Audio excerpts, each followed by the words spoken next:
सबसे पहले हमारे मीडिया के तमाम बंधुओं का बहुत बहुत स्वागत है कि आप हमारी आवाज़ को उठाने के लिए आप हमारे एक नोटिस पे हमारे बीच आए हैं। मैं मनदीप ठाकुर, जिला अध्यक्ष NSY सिरमौर। आज NSY नाहन के हमारे साथियों के साथ हमने यहाँ पर धरना प्रदर्शन कर रहे हैं। यशवंत सिंह परमार जी की मूर्ति के नीचे हम धरना प्रदर्शन कर रहे हैं। ऐसे व्यक्ति के मूर्ति के साथ हम ये धरना प्रदर्शन कर रहे हैं जिसने हिमाचल को बनाने में अपना बहुत बड़ा योगदान दिया है। आज हिमाचल प्रदेश के साथ केंद्र की निकम्मी सरकार जो है एक सौतेला व्यवहार कर रही है। सौतेला व्यवहार इस तरह कर रही है कि जो हमारा रेवेन्यू डेफिसिट ग्रांट था RDG, उसको घटा दिया गया है, कम कर दिया गया है, बिल्कुल खत्म कर दिया गया है। 40 से 50 हजार करोड़ का हमारा जो बजट है वो खत्म कर दिया गया है।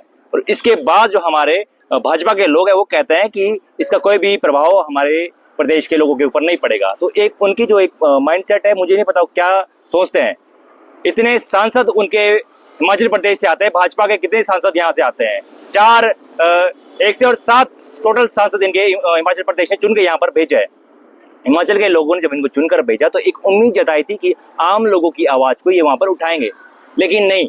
हमारे उनको चुनकर भेजने का नतीजा ये हुआ कि हमको एक हमारा जो रेवेन्यू डेफिसिट ग्रांट था उसको बंद कर दिया गया है। इसके अलावा ट्रेड डील जो US के साथ भारत ने की है, मोदी सरकार ने की है, उस पे भी ऐसे कुछ डिसीजंस है। मैं ऐसा नहीं कहूँगा कि पूरी जो ट्रेड डील है खराब है, लेकिन कुछ डिसीजन ऐसे हैं जो मोदी ने ट्रम्प सरकार है, अमेरिका की जो ट्रम्प सरकार है उसके दबाव में आकर ली है। अब अमेरिका डिसाइड करेगा कि भारत किससे तेल लेगा, या अमेरिका डिसाइड करेगा कि कितना टैरिफ इंडिया US पे लगाएगा, US कितना लगाएगा।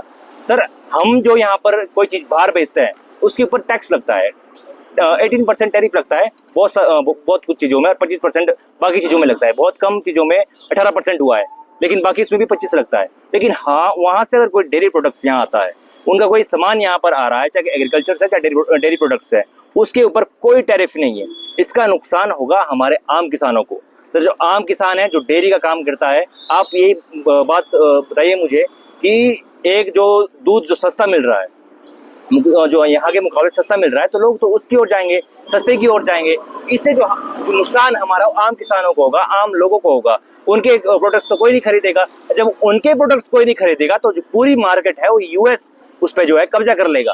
तो इसका सीधा सीधा नुकसान जो है हमारे आम लोगों को है। तो इसके विरोध में हमारे लोग प्रदर्शन करते हैं, उनको जेल के अंदर डालते हैं। हमारे को जो राइट टू प्रोटेस्ट है वो तो उसका तो पूरा हनन हो रहा है पूरे देश के अंदर, लेकिन इस पे कोई नहीं बोल रहा है। कोई बोलता है तो उसको जेल में डालते हैं। सर, हमारी यही रिक्वेस्ट है आप मोदी जी से है कि मोदी जी, आप केवल एक पार्टी के प्रधानमंत्री नहीं है, आप पूरे देश के प्रधानमंत्री है। आप पूरे देश के हितों को देकर जो है डिसीजन लीजिए। आप हिमाचल के साथ अब इतने बजट में आपने कटौती की है। आप सभी को पता है कि हिमाचल एक पहाड़ी राज्य है, यहाँ पर लैंडस्लाइडिंग होती है। हमारा प्रदेश का आधा बजट तो उसको रिकवर करने में लग जाता है, लेकिन उसके बाद भी हमारे साथ ऐसा भद्दा मजाक जो है केंद्र सरकार ने किया है। तो उसके विरोध में हमने एक शांतिपूर्ण तरीके से विरोध किया है। तो हम चाहते हैं कि आप शांतिमय तरीके से और एक हिमाचल के हकों को देखते हुए जो है RDG की जो है बहाली करें।